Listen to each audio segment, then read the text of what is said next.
Today it's my great pleasure to talk with Dr. Mayowa Owolabi about strategies for reducing the global burden of stroke and other neurological disorders.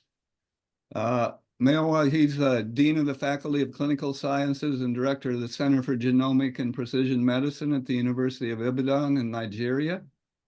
He's a member of the Nigerian Academy of Sciences and a co-founder of the Nigerian Federation for Neurorehabilitation. He's also involved in a lot of different efforts in the kind of realms of epidemiology, demographics, and so on. And of course, he's in Africa, where it's a very diverse continent and a lot of potential for uncovering new insights into neurological disorders. At least I think it is. So welcome, Mayowa. Yes, you're most welcome. Thank you so very much for the opportunity to be part of this. And thank you also for, describing what drives me really, the passion to reduce the burden of stroke and other neurological conditions across the globe. Yeah. Thank you so very much. And you, now, were your parents in the medical field, or how did you end up going into medicine?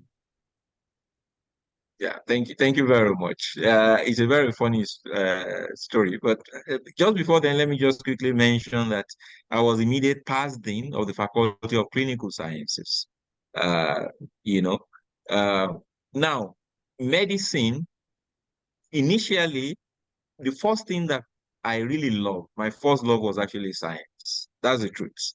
When my father was a teacher and my mother was like a housewife, you know, uh, who was a very, very loving, sacrificing woman who made sure that I had all the environment that I needed to excel in my studies. I'm talking about my mother. She's late now.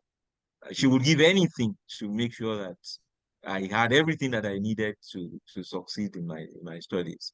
I was born 10 years after my elder brother. So I go, and I was the last born, male born, for my father. So now my father is a teacher, or was a teacher. He's also is late as well. And one of the things that I knew that he valued most was knowledge.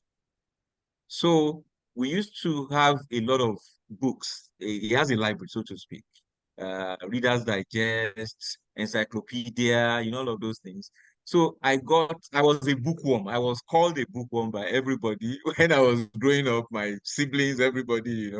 So I really got fascinated by some of the books which my dad had, which some of them had the biographies of famous scientists, how science revolutionized the world, so many discoveries, so many people, Leonardo da Vinci, Avogadro. So I got fascinated about science and the power and potency of science, and I just loved knowledge and just wanted to be a scientist. Now, when it came to deciding whether to be a physician or which field was I going to go into, originally, I actually wanted to go into computer science because I felt I was already thinking at that time, and that was in the early 90s and late 80s. I was already thinking and dreaming about the wonders that computers can perform, including artificial intelligence, and I wanted to be part of it, you know. But yes, but my brother said, look, it's better to be a doctor. You're going to we'll have more impact in human life and all of that directly. Okay, I said, yes, okay, fine, it's good. I will do that. And of course, naturally, you then know why I'm a neurologist, because that's the only place where computer science and medicine converges, is in the neurology. I mean, it's in neurology, which is like, sometimes when I teach medical students, I tell them that the brain is like an internet on its own, because each neuron has about at least 1,000 connections, and you carry about 10 raised to power 11 neurons, you know? And so you have like 10 raised to the power 13 connections.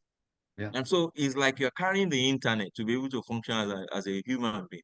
And it is a configuration of those connections, which we now call connectome, that stores information about our personality, our behavior, our memory, executive functions, and things like that. So the brain is extremely fascinating to me. And so that is why I'm a neurologist.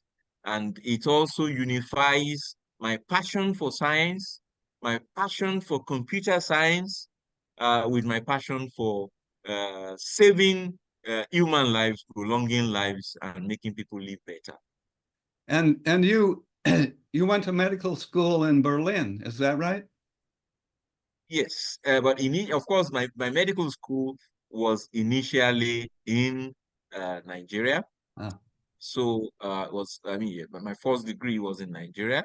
And even part of my residency in neurology was also in Nigeria. ah, So University of Ibadan, which is the premier medical school uh, in Nigeria, the first university in Nigeria, and also the first medical school since it was founded in 1948. Actually, this year is the 75th anniversary of the University of Ibadan. And coincidentally, I got awarded the 5th ever Doctor of Science degree of the university, on the 75th anniversary of the university.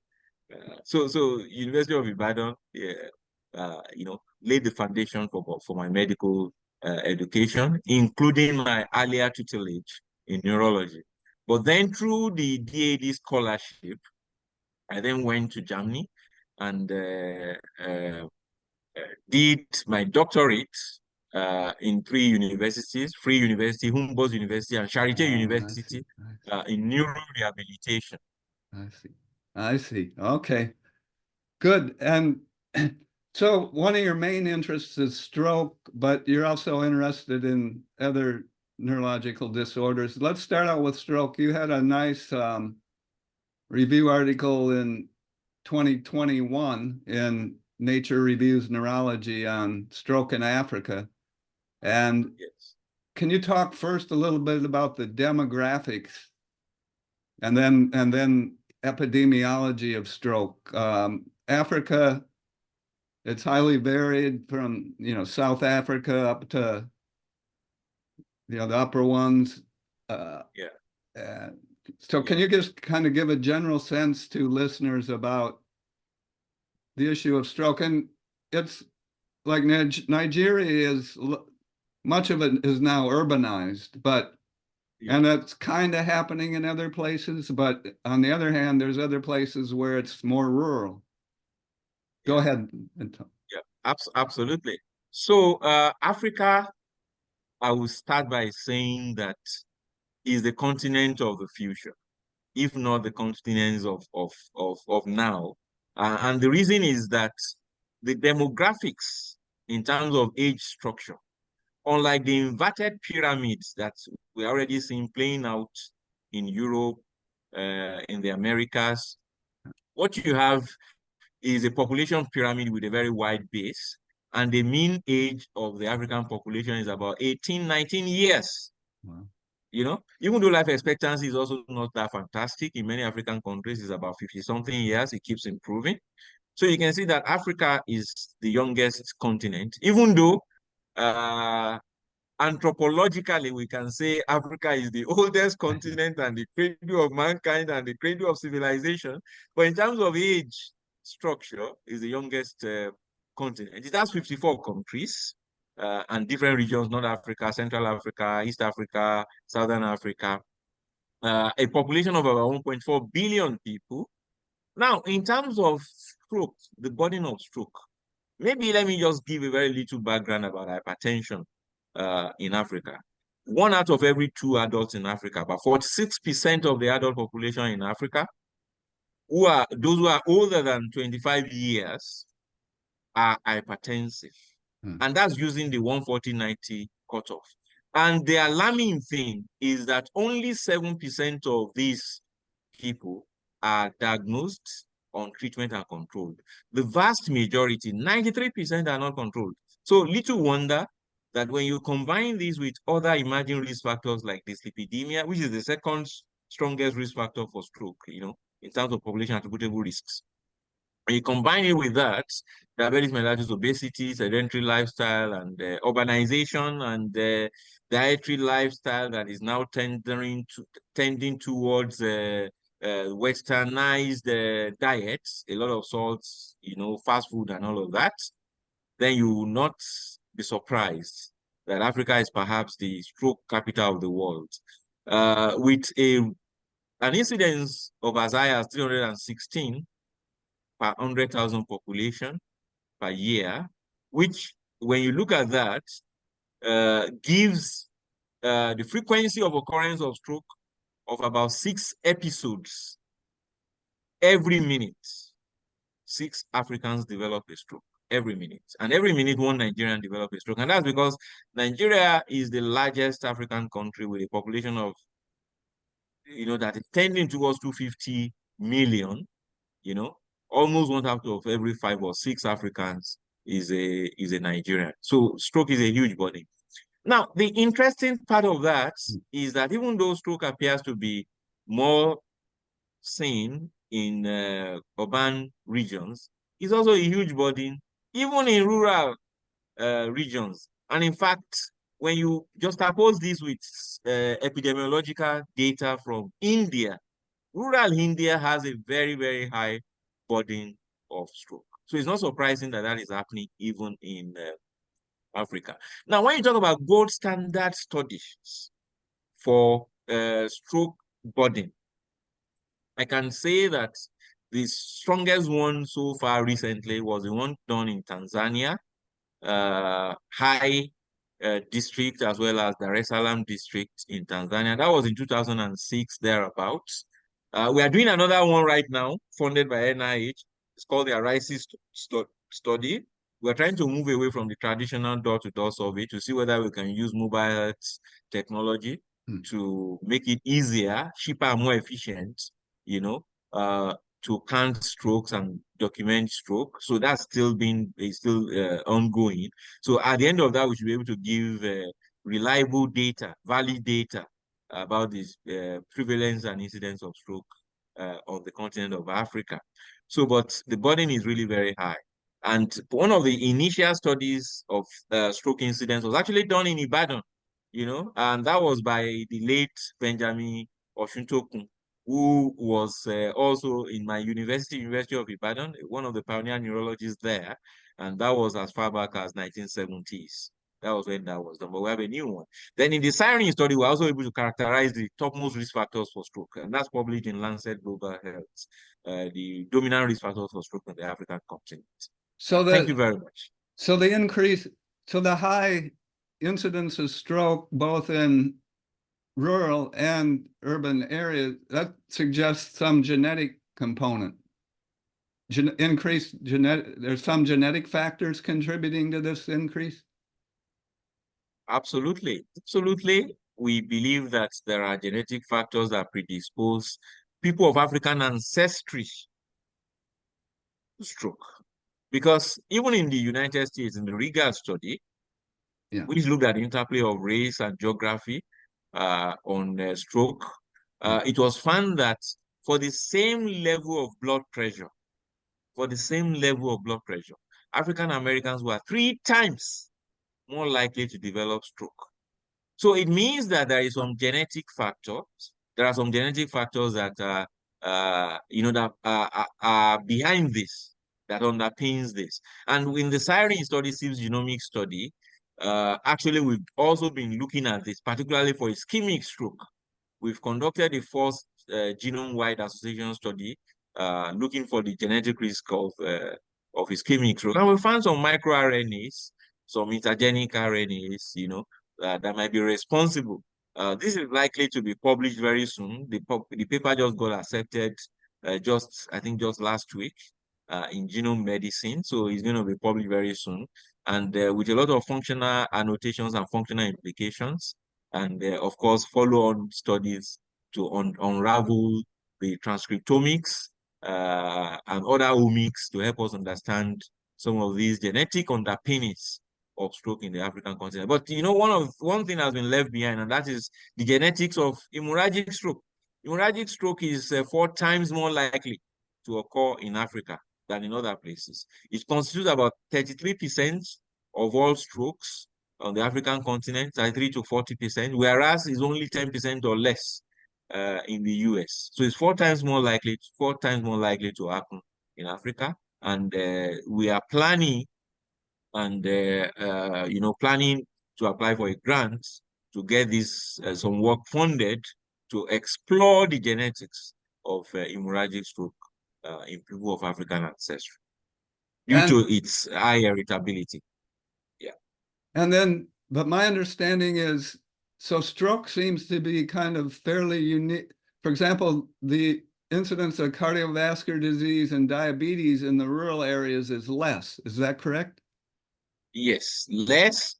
2 reasons why they are likely to be less. One, 2 reasons why they are likely to be less. One is diet. People in the rural area are not as exposed to Western diets. They still eat more of the natural food. And you know, one of the key things we found in the Siren study was that daily consumption of green leafy vegetables protects against stroke. And even recently, we also found that it actually protects against not just development of stroke, but also stroke severity and stroke fatality. And these are all published. The one about stroke fatality is published in Lancet Global Health, also another publication. The one about, and in fact, we found a dose-response relationship. The one about stroke severity is published in Journal of the American Heart Association, JAHA, you know. And then we also have another publication. We found that those who consume at least 12 servings of vegetable, green leafy vegetable every day are less likely to be found hypertensive.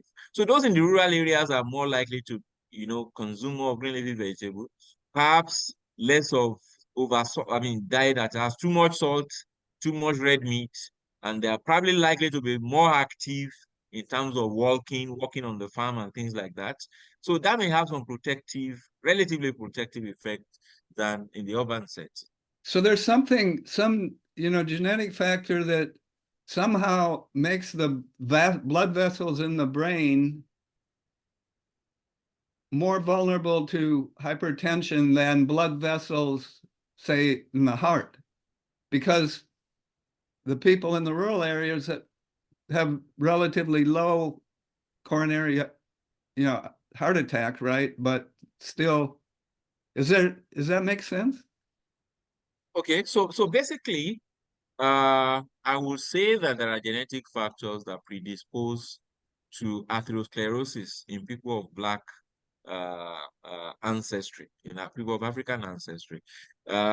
Maybe even more so for small vessel disease, than for large arteries. I see. And that, of course, includes the brain, the vascular bed of the brain.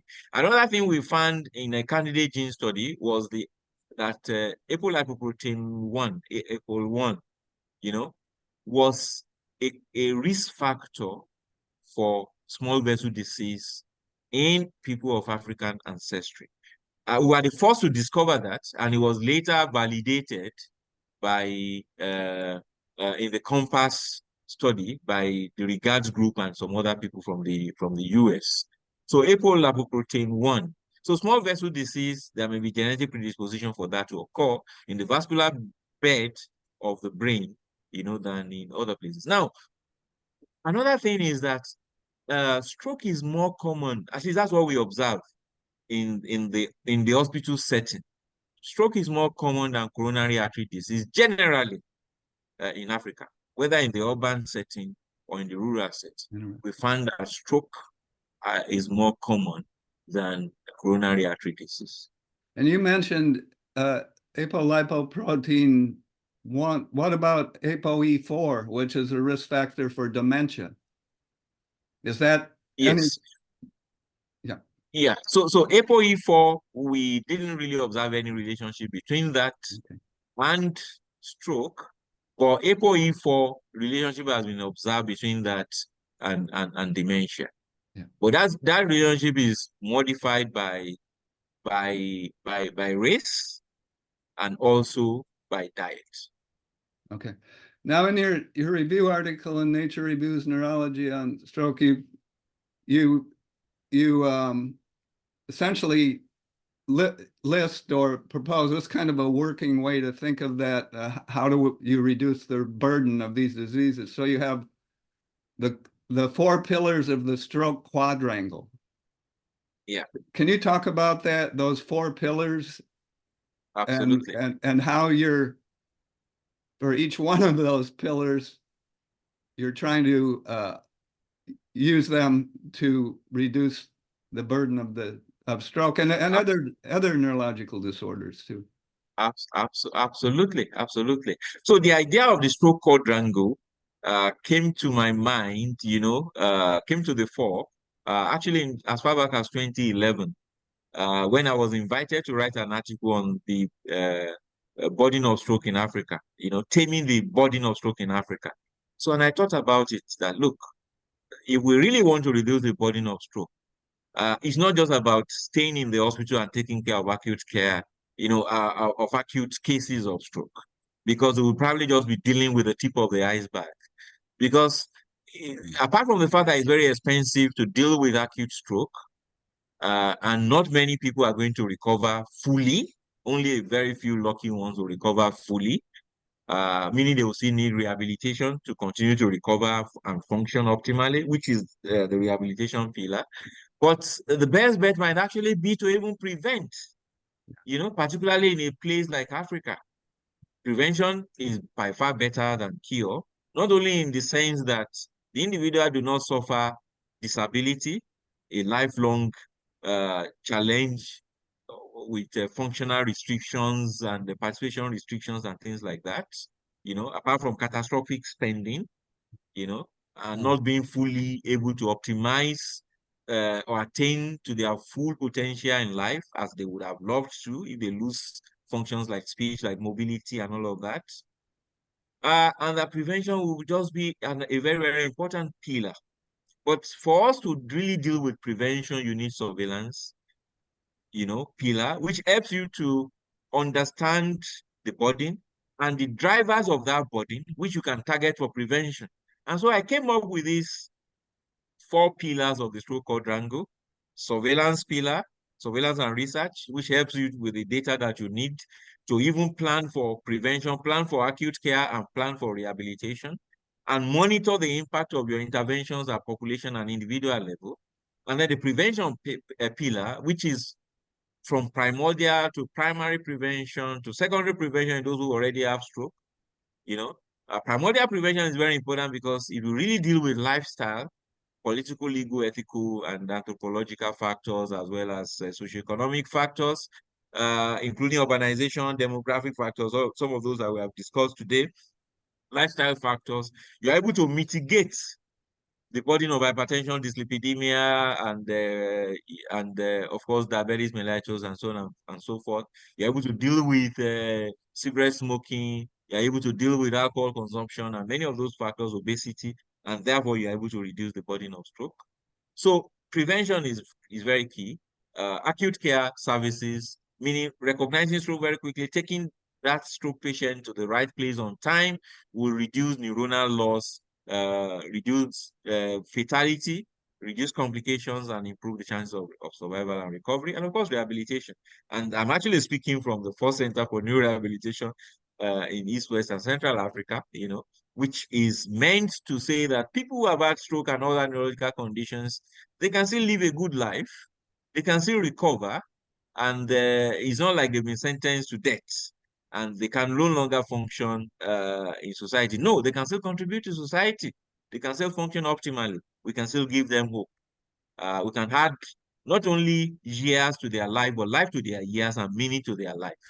So those are the four pillars. And if we're able to operationalize the four pillars of the stroke quadrangle, we are not only able to count stroke, so stroke is countable, and monitor the impact of our interventions. We are able to prevent stroke, so stroke is avoidable. And we are also able to deal with acute stroke. Stroke is treatable, ischemic stroke. Not only thrombolytic therapy, stroke unit can do a lot a lot of people can be, made to survive and live a good life after stroke, even without mobility therapy, when you have a good stroke unit. And of course, stroke is beatable.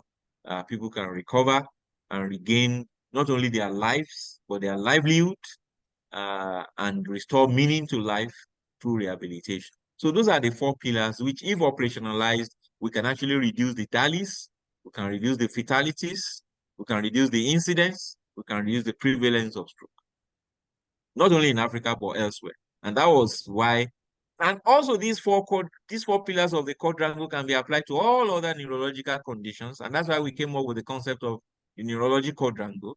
And in the Lancet Commission for Stroke, which I met a young, passionate gentleman uh, uh, who was working at the WHO at that time, Walter Johnson. I got an award that took me to Geneva for something else, Young Physician Leader, International Academy, Inter-Academy Panel. So I was invited to Geneva and I was attending the World Health Assembly. And then I got a call serendipitously from Walter Johnson, who is a neurosurgeon and was working in the surgery section of the WHO, but was interested in stroke and was alarmed that stroke, being the second leading cause of death globally, was not receiving the needed attention. There was no desk dedicated to stroke in the WHO, even right now as we speak, you know. So he was concerned. And so we said, oh, we could approach the Lancet for a Lancet commission. And so the two of us approached the Lancet, and we got this commission, and then we invited other people to join. But it was a very long journey, 6-7 year journey, which then eventually produced the pragmatic solutions to reduce the global burden of stroke. We worked with the GBD, we worked with so many other people. We had 322 commissioners from 84 countries. We did a situation analysis, and our our final publication, which was launched at the 200-year anniversary of the Lancet, and also launched at the last World Stroke Congress, produced about 50 pages of recommendations across these four pillars. But in addition to that, almost 200 pages of recommendations in the supplementary material. Very detailed recommendations that looked at the implementation pathways for each of the recommendations and scenarios and context across different countries across the globe, across the four pillars. So then from a practical standpoint, did you start by working to implement and kind of work out the bugs of these four pillars in Nigeria and then spread across Africa? Or are you trying to simultaneously coordinate or maybe doing both, coordinate efforts throughout Africa? Yes. So absolutely. So apart from getting these pragmatic solutions launched, which is actually for the for the entire globe, not just for Africa, we did it. We had 84 countries across all the continents, 6 WHO regions and all of that. And we will keep working on making sure this is implemented, and we will have another commission to review this in the coming years. So the implementation is going to be across the globe. So, and then this, apart from it being launched in the World Stroke Congress, we plan to launch it also at the International Stroke Congress in the US, in Phoenix, and also at the European Stroke Congress 2024 is going to be launched also in Europe next year. But in Africa, we launched it as part of the African Stroke Organization Conference, which held in November. By the way, I co-founded the African Stroke Organization, so we launched it. So the implementation is already starting. One of the cardinal things we felt we needed to do was to prioritize hypertension control, hypertension detection, and hypertension control, because that is going to help in terms of prevention. So we are working within that space with the World Hypertension League, with the International Society of Hypertension, with the World Health Organization. In fact, we had a very big conference earlier this year.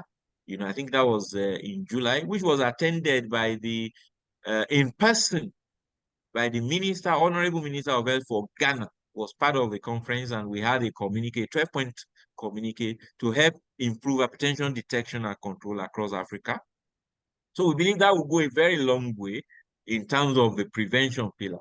Now, for the acute care pillar, we had about 54 people, but we were able to take only about 25 people through a course on acute care for stroke, particularly ischemic stroke, thrombolytic therapy, and all that. We did that in partnership with the World Stroke Organization during the African Stroke Organization conference to train people on setting up acute care stroke units across different parts of Africa. And of course, another thing we've done for prevention, even though we are subjecting this to a rigorous clinical trial, is that our findings in Siren was developed into a mobile app such that within 2-3 minutes, individuals can tell their risk of developing a stroke, in the immediate period. Most stroke risk calculators will tell you in 10 years' time, this is your risk, or in 5 years' time, this is your risk. But what we've done is that we can tell you this is your immediate risk of developing stroke, which brings a sense of urgency. In fact, when we did a field work to find out what people would like to know, would you like to know your risk of stroke in 10 years, or would you like to know your risk of stroke right now? 66% of people would like to know their risk of stroke right now, and only 7% would like to know their risk of stroke in 5 years, and only 2% would like to know their risk of stroke in 10 years. So people really would like to know their risk of stroke in the immediate period in order to act on it. So apart from that, we also have a stroke educational video to motivate people about their individual risk for stroke and what they need to do, to reduce that risk by exercising, by consuming green leafy vegetable, by, if they're hypertensive, getting that treated, if they're diabetic, screening, getting that treated and controlled, if they have dyslipidemia, dealing with that, maintaining a healthy body weight and things like that. So those are things we are doing in terms of prevention. In terms of surveillance, like I said, we are trying to use mobile health, a stroke information and surveillance system, SISS, including a stroke alert system and a stroke finding system, which we are setting up under the ARISIS system, which is both urban and rural, in Nigeria. So hopefully that if that succeeds, that can be used across Africa. So for the surveillance, we're using the ARISIS project to see how that can be done using mobile health. For prevention, we are through the Achieve ecosystem, we are trying to see how we can improve hypertension control. And we are introducing mobile phone apps and videos which can be shared on social media for prevention across Africa. And in terms of acute care, we are training people to recognize stroke and be able to treat stroke. And of course, for rehabilitation, we have a model center for rehabilitation. And also later this year, November 3rd, 2nd, and 3rd, we conducted the 5th African Congress for Neuro Rehabilitation, and it was hybrid, and we had a lot of participants and speakers from across the globe, and many people. Yeah, it's a multidisciplinary organization that we've established in Africa with speech therapists, language therapists. Like today, I mentioned that one of my PhD supervisee or students, so to speak, just got back his PhD today, defended his PhD on stroke, on recovery of speech in those who are bilingual after a stroke. So it's multidisciplinary setting, getting people to have access to multidisciplinary rehabilitation services to help them improve. Speech and language therapy, cognitive and behavioral therapy, and things like that, apart from physiotherapy and neurological care.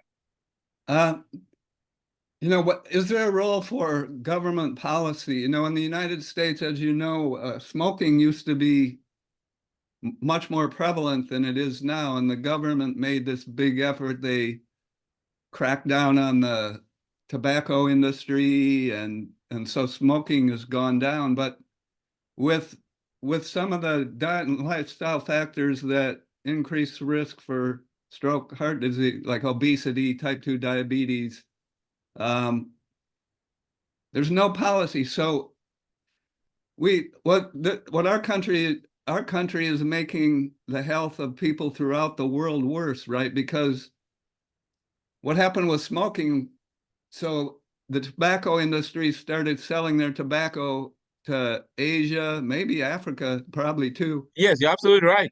And then it's the You're same. absolutely right. It's the same with fast food, right? McDonald's or Yeah. Yeah. these, and then what I really worry about is this now is getting transgenerational. There are a lot of Yeah. children. There are a lot of children with obesity. Yeah. Children. Yeah. And so one big problem is how do you get to the family level and educate the parents that, okay, you may not care so much about your health, but what about your kids? Maybe you should stop eating fast food and eat more vegetables and fruit and start exercising because your habits are very commonly adopted by your children. You know, so we get it in this cycle where it's not getting any better. Yeah.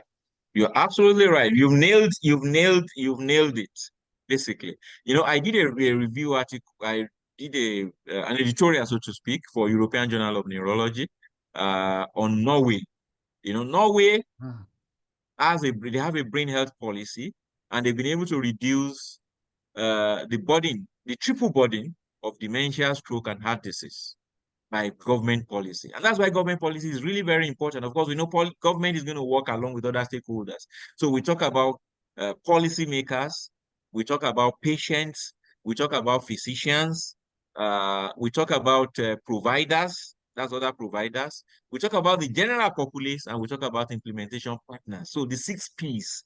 And I have these in most of my publications that try to advocate about this. Of course, many times as physicians, our audience and target audience is just physicians, which is only one of the P's, or our patients, which is just only one of the P's. We yes, shouldn't forget about the patients. We shouldn't forget about the populace who are at risk. And virtually, I mean, 1 in 4 chances of developing a stroke, lifetime. 1 in 3 chances of developing a neurological condition, lifetime. So almost everybody is at risk. So everybody really is our that's right. target. That's right. And so that is why it's important to take a step backwards when it comes to primordial prevention. You know, we usually look at, hypertension, dyslipidemia, and all of that, obesity. But if you take a step backward, then you see that these are actually manifestations of some other problems. Some of them are political or policy issues.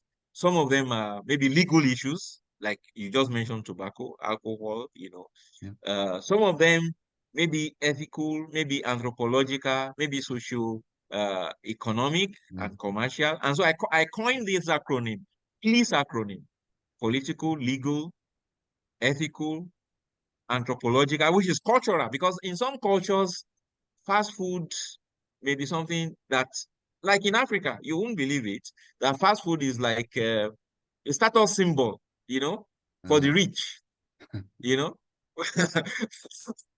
which shouldn't be. And we find one very interesting association between income and stroke in Africa in the Siren study. We found that families that earned between $100 to $250 per month were at a higher risk of stroke than those that earned less and those that earned more. Perhaps those that earned less were not going to patronize fast food joints. They can't afford it anyway. And those that earn more, maybe they are more educated and more conscious about their health. Maybe they are very rich and they really want to live very long and to enjoy their wealth. I'm just joking about that. So that's what we found. That kind of,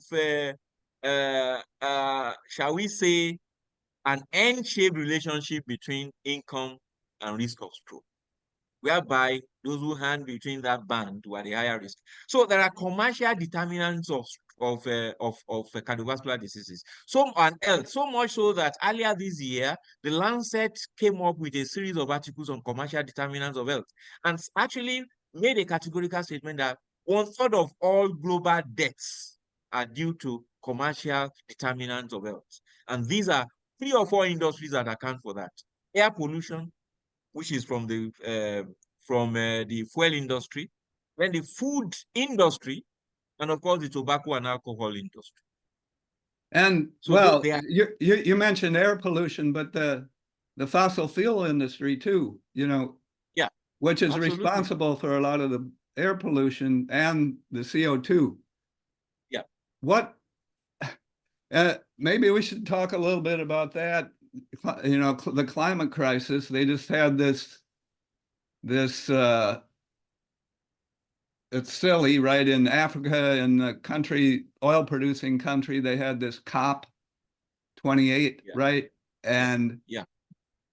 nothing's changing. They go and talk about it, but nothing's done. Even in the United States, the private industries in the United States are what's changing it.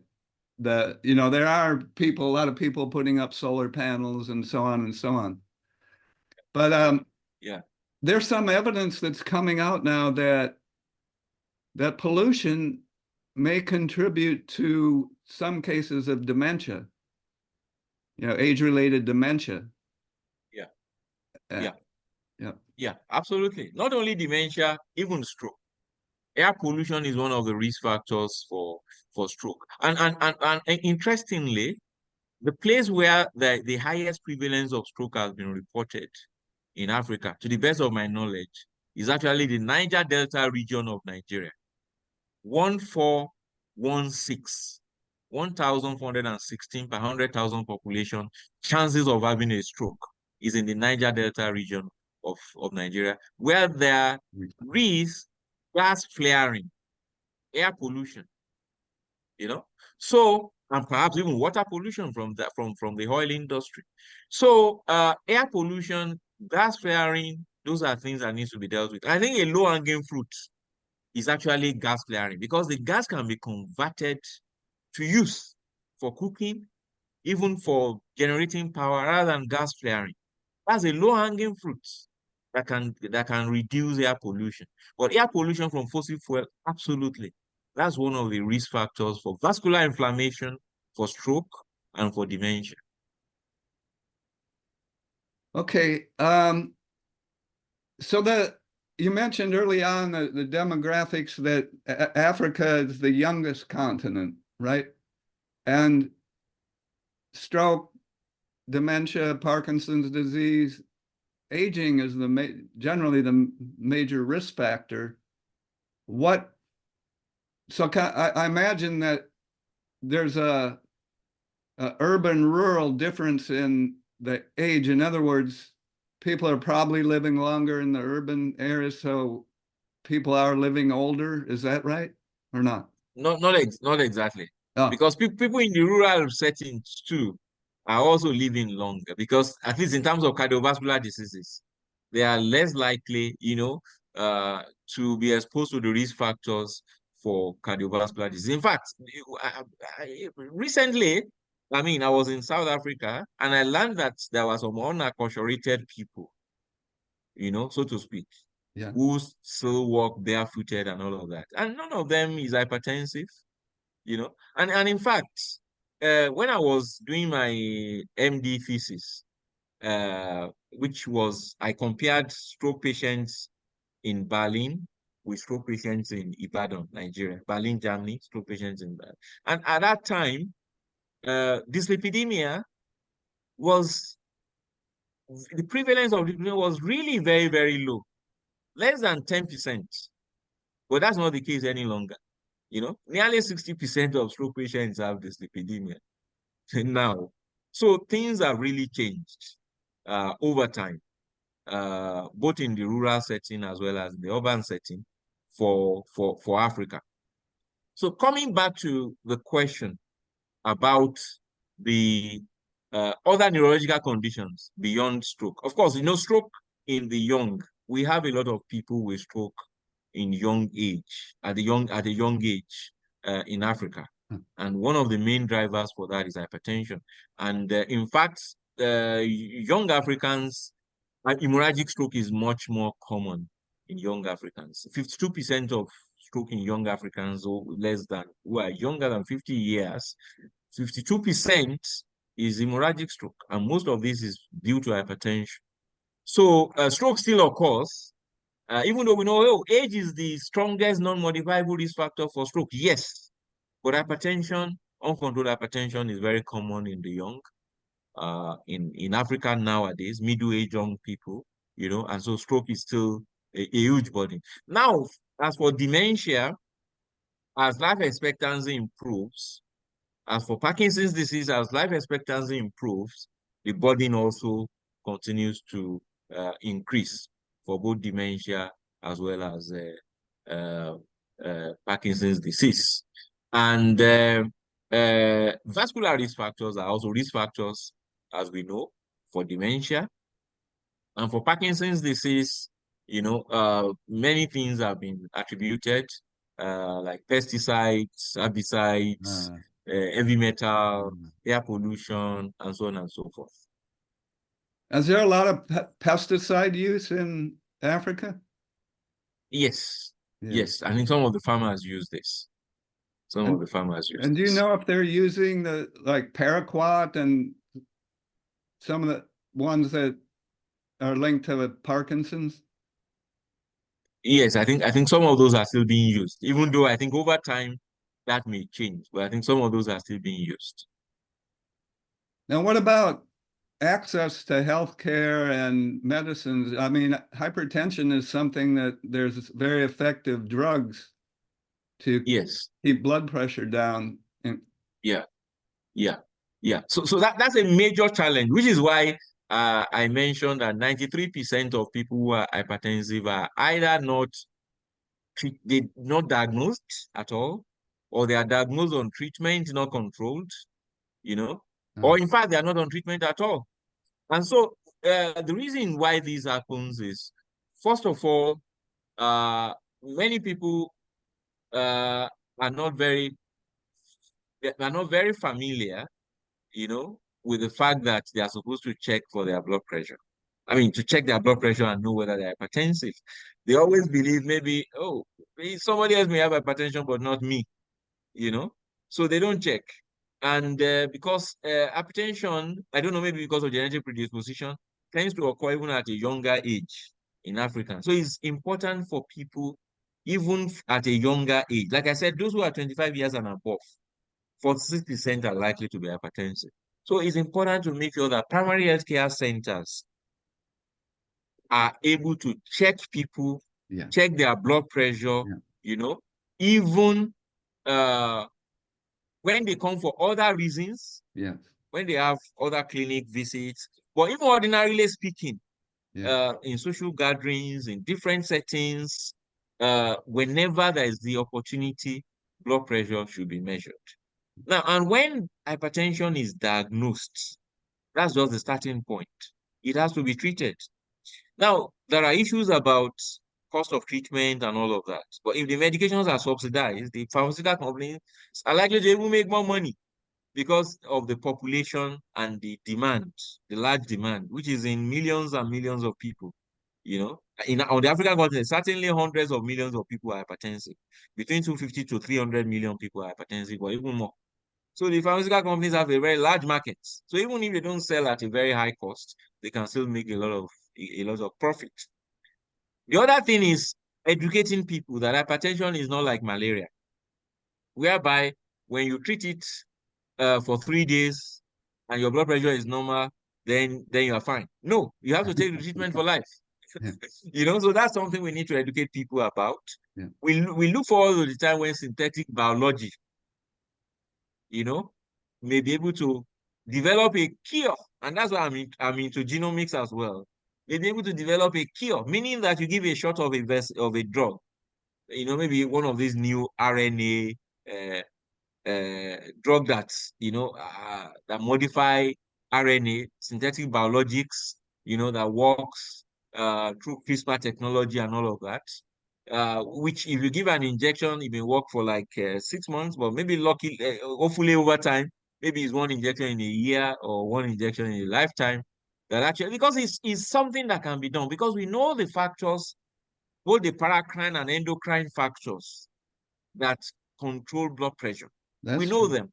Yeah, that's so true. If we are able to modify them endogenously through genetics, through transcriptomics, it might actually be possible to have a cure for hypertension. And so you have a once in a lifetime treatment that then doesn't talk about adherence and all of that. And then we're able to save a lot of lives. So, but before that happens, educating people that they need to take their medication, they need to monitor their blood pressure from time to time. They also need to look out for end organ damage, prevent end organ damage, and monitor this. Those are all very, very, very important things that that should be done.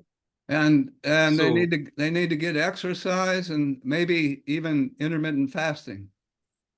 absolutely, intermittent fasting, exercise, weight reduction, these on their own, and even green leafy vegetable, even without medications for mild cases, may actually reverse or almost cure the hypertension. But even in other cases, not only does it improve hypertension control or blood pressure control, it also mitigates the complications of hypertension like stroke, like heart attack, like heart failure, like kidney disorder, kidney failure, and all of Yeah. that. And of course, peripheral vascular disease and hypertensive retinopathy and dementia. You know, so as you know, I was talking to you before we started this a little bit about intermittent fasting. You said you do it Yes. and your experience is good. And we did all this work over the years, and there's a lot of clinical trials now going on in various things, actually including stroke. I think if you go on clinicaltrials.gov, there's at least one in Taiwan and one somewhere else. So prevention is got to be the key. With stroke or traumatic brain injury, by the time you can do a treatment, there's already a lot of damage, right? Yeah, which may not be reversible. Exactly. There's this thinking of, well, maybe you can get other, you know, other neurons and other neural circuits adjacent to the damaged ones to somehow replace them, or use Yeah, stem true. Yeah, cells and yeah, yeah, regenerate. But the yeah, animals, there have been animal studies like with stem cell transplantation, or you can even do the IPS, the induced pluripotent stem cells, and convert them to human neurons. So I guess, but so far the animal studies haven't been very positive with this transplantation of neural stem cells. So I think prevention's got to be the key. And absolutely. and you're at the forefront of that, because it's a huge problem that requires first getting so many different people in different areas on board with initiatives, throughout academia, clinical, healthcare systems, education systems, you know, teaching in school. And then in my mind, the big thing is getting parents. There's a pediatrician up in New York who I mentioned childhood obesity is becoming a very big problem. And he found what he does is he kind of counsels the parents of the child, and tells them, okay, there's evidence if you get your child to take in less calories, including maybe by doing intermittent fasting, eating a healthier diet, but you have to do it yourself. And so he gets the parents, he's had some success in getting the parents to change their eating habits, do intermittent fasting, and then get the child doing the same thing, because he's living with the parents. Yeah, And it's kind of hard to tell your child that you're going to just eat vegetables and I'm going to eat Big Macs and French fries. yeah, And you sit yeah, down and you're eating all this junk food in there, yeah, right? yeah, So I think you got to get the parents as kind of a key thing. yeah. Absolutely. I think these are very, very important points you've made. And it actually works both ways. Role modeling by the parents, absolutely important, But the truth of the matter, and you mentioned the educational sector, which is also very, very important. And that's why I really love this Michi's theory, behavioral change wheel. I always use it in many of the things that I do. And itself is a synthesis of 19 other behavioral change theories, and it's multi-sectoral. So you really need to involve the schools. The curriculum must talk about health, must talk about healthy diet, and the pupils must then become change agents when they get to their homes. They can also change, they can also convert their parents, so that's, so it can work both ways. Yeah, So that's yes, true. for the parents to help with childhood obesity, role modeling is very important. Now, why did stem cell not work? It's not surprising, because I mean, it's not surprising at all. It's because, and that is why brain transplant would not also work. Like I tell people, I say, look, we can change, we can even grow organs over time. With synthetic biology, you probably can make a heart, you can make a kidney, you can do many things using stem cell and regenerative medicine, and that's going to keep improving and getting better over time. But one thing we can't really do is make another brain. If you make another brain, are you going to also put those memories there? It's like changing your phone. If you change your phone to another phone and it doesn't have the contact details and all of the things that you stored there, Yeah, it's just not, it doesn't reflect your personality, yeah, you know? yeah. So it's just going to be like a clean slate, which is not what we have or who we are. And so that's why brain transfer can really work. So putting new cells there is not just the answer, because the truth of the matter is that, like I mentioned when we started, the brain itself is like an internet.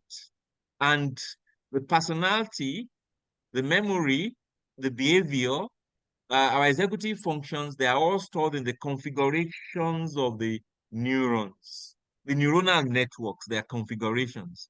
So if you put new stem cells there, are they going to have exactly the same connections, the same length, and the same synaptic network as the ones that No. were eliminated by stroke or by dementia? No. And that is why that's not going to work. In fact, in instances where they have worked, is because they produce neurotransmitters, or they produce some chemicals which facilitated neuroplasticity. Not because they worked because they were there themselves. Not really. Yeah. Not quite. And that is why prevention is still the key, as much as possible. Yeah. So, and Understanding uh, and then uh, preventing, at least for us. unlike Yeah. computers or cell phones, we cannot back up our brain. Yeah. Right. That is at least as of today, Yeah. because our memories are stored in biological substrates, Yeah. so to speak. Maybe over time we might be able to decode those, just like we are able to decode the genetic code. Maybe over time we'll be able to decode those and put them in computer formats, in hard drives and things like that. But as of today, we can't do that. Not even in a static format, not to talk about in a video format that takes the trajectory of evolution from even in utero life to Well, our current we life. we can't even establish. We don't even know where one single memory exactly, is it in a specific place, or is it in more than Yeah, one place, or is it a yeah, combination of yeah, yeah, activity and more than we? It's amazing. We there. Well, we've learned a lot about the brain. Some of the key things that enable us to do what we're doing now, yeah, we don't understand yet. yeah, absolutely. So, and that is a challenge to us. I mentioned my interest in computer, and you know, mentioned that where I found an intersection, a melting pot, a confluence of my interest in computer science, in science itself, and of course in medicine, is in neurology. So, and basically, a challenge to all of us scientists or neuroscientists is that maybe we should look at, I know it looks utopian, but like I gave some lectures recently and I was telling people that it also used esoteric, it would have looked esoteric or utopian if 200 years ago, 2 centuries ago, instead of saying I want to sail to America, I say I want to fly to America and I'm going to be there in 14 hours. People will say, well, maybe you need the skills of witchcraft, But today we won't say you need witchcraft, you need aircraft, and you will be there. So we can dare to think, we can dare to dream that at some point we will be able to have memories. You know, we will be able to Yeah, understand memory more. We'll be able to see whether we can at least some snippets of memories of individuals. We can find a way of storing those. Imagine if we had that for Albert Einstein, you know, or for Newton, you know, or for Thomas Edison. You understand what I mean? yeah, Or for Michelangelo, or for Leonardo da Vinci. And we'll be able to study how their brain works, you know, or even for Stephen Hawkins. yeah, And one thing that has fascinated me recently, which I've been writing on, is the concept of supermentia. You know, we are and that's a terminology I actually coined. I coined the terminology supermentia. You know, as physicians, we are preoccupied with disease states. And so we study dementia, we study the risk factors, we try to mitigate it, even though we still can't really treat dementia, you know. We also don't focus on eumentia and the supermentia, which is at the other tail of the Gaussian curve. I've mentioned a few people who we can say, are they superhumans? You know, how were they able to achieve what they achieved? How did their brain actually work? How did their brain process information? And can we train other people to process information that way? And those prodigious people, uh, how can we have more of them? And how can we use this prodigy, this ingenuity to see how we can? I know there are brain-computer interfaces. Can it evolve to a situation whereby we're able to download memories or information from the brain, you know, and store them and reproduce them? Maybe at that point in time, it may even be possible that instead of someone, I'm just joking, maybe thinking loudly, maybe also being esoteric or being utopian. Maybe instead of going to a university to spend 6 years, we could as well just use the memories of someone who has just graduated and put it in the person who is just coming in, and then he knows everything that other person knows and has all of those experiences. Well, yeah. that's not happening now. That may not happen, I don't know, maybe in the next decade, but maybe sometime it will happen. Yeah, have you done Chat GPT yet? Have you tried the Chat Yes, GPT? I have, but not extensively. Not extensively. So I know about generative AIs, you know, and all of that. You know, Over time, for us, for people like you and I, uh, who spend a lot of time, we're very curious and we like to learn new things and try to come up with new ideas all the time.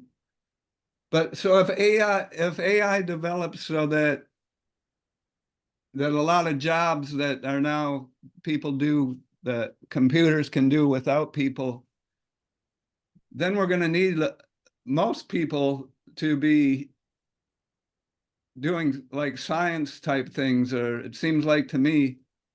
Uh, and there's kind of what's the psychological effect, right? Of yeah, this change. It'll be interesting to see what happens. It's moving pretty quickly. absolutely. AI is actually very transformative and is moving very, very quickly. And in fact, that's why I came up with the concept of supermentia, that if we can produce uh, computers, non-humans, you know, or humanoid entities that can outperform man in certain skills. For instance, analyzing big data, Yeah. there's no way you can do that without computers, No. without supercomputers. You can't analyze, I mean, all these GWAS and all the other things with whole genome sequencing and analyzing the data. There's no way you can do that without using computers. Yeah. So if we can do that, why can't we also study supermentia? Why can't we see how we can enhance human intelligence and improve human intelligence? Yeah. So now the other part of it is that, yes, and that is one other thing that I know it is very daring to talk about, but which I've dared to mention, is that spirituality is still very important. It's still part of the human being. I know it's a neglected area, it's a controversial area, is an area that is not properly defined and sometimes confused with religiosity, occultism, and so many other things. But it's certainly an area we will need to explore. And it's an area that is definitely lacking, even in AI systems, Yeah. because they really don't have a soul. They don't And recognize essentially some accidents do occur. what Some you're accidents saying do is occur. uh, Yeah, creativity and imagination is yeah, kind of the key. absolutely. Yeah. So AI entities do not really recognize humans, and there have been mistakes whereby they mistook a human being for a box, and and they just treated that human being as a box, and there was a fatal injury occurring in industry. So some of those things AI will never, I don't think they will ever, AI systems will never have a soul or be spiritual or, or be self-purpose driven, so to speak. It's still going to be it's still going to be garbage in, garbage out. However sophisticated an AI system or entity is, even though we know that they're able to learn and all of that. And, you know, so yes, AI has come on board, but there are still certain things, they still require oversight from human beings, so to speak. Even though the number of human beings doing the oversight may be less over time, and so man can then aspire to maybe the peak of the Maslow's pyramid, whereby we are no longer just talking about food security, Yeah. esteem needs, self-esteem needs, but now we are talking about the transcendental nature of man. We're then talking about creativity, you know, and we're talking about things like spirituality and all of that, the essence and purpose of life, and there's so many other things which in the past we have not been dealing with, Yeah. including what we just mentioned. Maybe creating another Matt who thinks like you, cloning. I'm just joking, or creating another Albert Einstein or Stephen Hawking, or those kind of things. I don't know if my wife would like that. To have another one of you, or whether you like to have another one of your wife that is exactly like Yeah, that. that's Or with time, maybe one will be able to say, oh, prenatally, this is the kind of baby that I want, with this kind of intelligence, with this kind of flair, with this kind of height or skin color, yeah, it's going to get there. I know that ethics is going to help, and that's why we need to really move forward in yeah, that's terms of true. ethics. Be That's able true. to uh and even for AI as well, Yeah, to be able yeah, to regulate these things to ensure that it is used for ultimate and infinite good. We know this has a power for infinite good as well as infinite disaster, yeah. so that it That's is used yeah, for the one infinite good. the one thing we don't want to have computers mimic is evil, Yeah, because there's absolutely. still people in this world who have bad intentions and cause a lot of trouble. So, Yeah, yeah. yeah, absolutely. Okay, Mayowa, I know you're a lot more busy than me. I retired from the NIH a few years ago, and so I'm doing this and writing books. Actually, there's another book that came out. It's called Sculptor and Destroyer. Yeah, I'll looks send you interesting. this too. It's uh Absolutely. it's about Yeah. glutamate. Oh, you just mentioned it, that in neuromodulation we need to be careful how we deal with glutamate. Yep, yep, yep. Absolutely. Okay, Absolutely. have a good holiday season. Thanks for taking the time. Thank you so very much. You made my day. Okay. Thank you so Well, much. Thank you so much. hopefully your PhD student was more important. Yeah, you know what happened? As we were speaking, my PhD student actually entered the office. So I already mentioned, when I was discussing today, just before. want you to Congratulations. to them. Congratulations. Yeah. Yeah. Can you just 1 minute about your PhD project? What your PhD project was on? Go ahead. A chronological description of the speech pattern of a typical bilingual speaker in a Yoruba English speaking setting, like we have in the Southwest. Yeah. And we adopted University College Hospital Ibadan, and with the noble effort from Professor Owolabi, we were able to scale through the ethical procedure to recruit a number of patients. We were able to get like 12, and those 12 were able to meet with all the necessary criteria we set out, and were able to profile their speech pattern.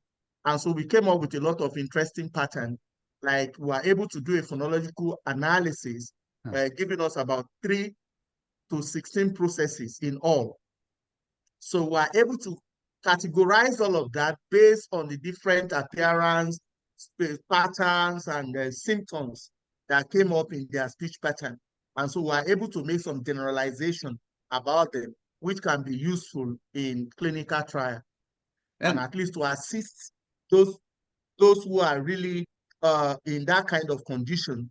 We can make a lot of prediction about their pattern of speech and how they can recover. And they begin to suggest some of the culturally related concepts.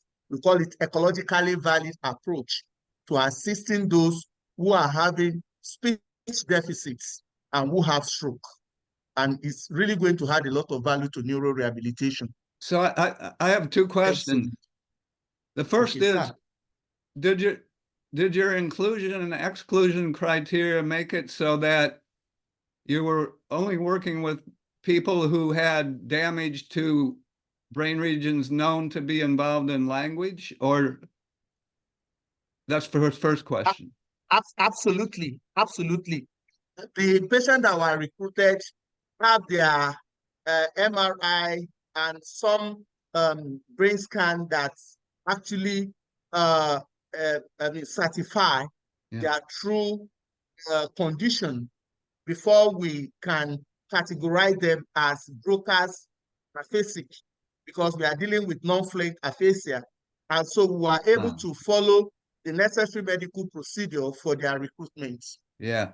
Then the second question is, in patients with dementia, at least in early dementia, sometimes it's easier to get them to communicate if they actually sing. They put the words to music. Absolutely, sir. Absolutely, because we also introduced the melodic intonational therapy as one of the very viable modality for assisting patients with that kind of condition. And it works. So most of them, they find it very difficult to talk. But when we treat them to different kind of local music, they dance, they clap. When they bring their relatives, they are so, willing to participate. I have a third question. Where are you going now? And can you do a trial of intermittent fasting in post-stroke patients? I will need the support of Professor Owolabi to be able to take it further. For whatever we have to do now, I will need his mentoring. I will need his guidance and support to be able to take it beyond this stage. Okay. Okay, thanks. Very much. So I think we probably plan a bigger, maybe clinical trial, of the intervention he has developed in those who have aphasia. And of course, the intermittent fasting is something that is very important, which I think is not only important for primary prevention, but it's probably important for primordial prevention, and in fact also secondary prevention. So it's something that I'll be interested in exploring. Okay. All right. Absolutely. Thanks for taking the time. Nice to meet you. Bye. Thank you very much. So great talking to you. So Bye. Merry Christmas in advance.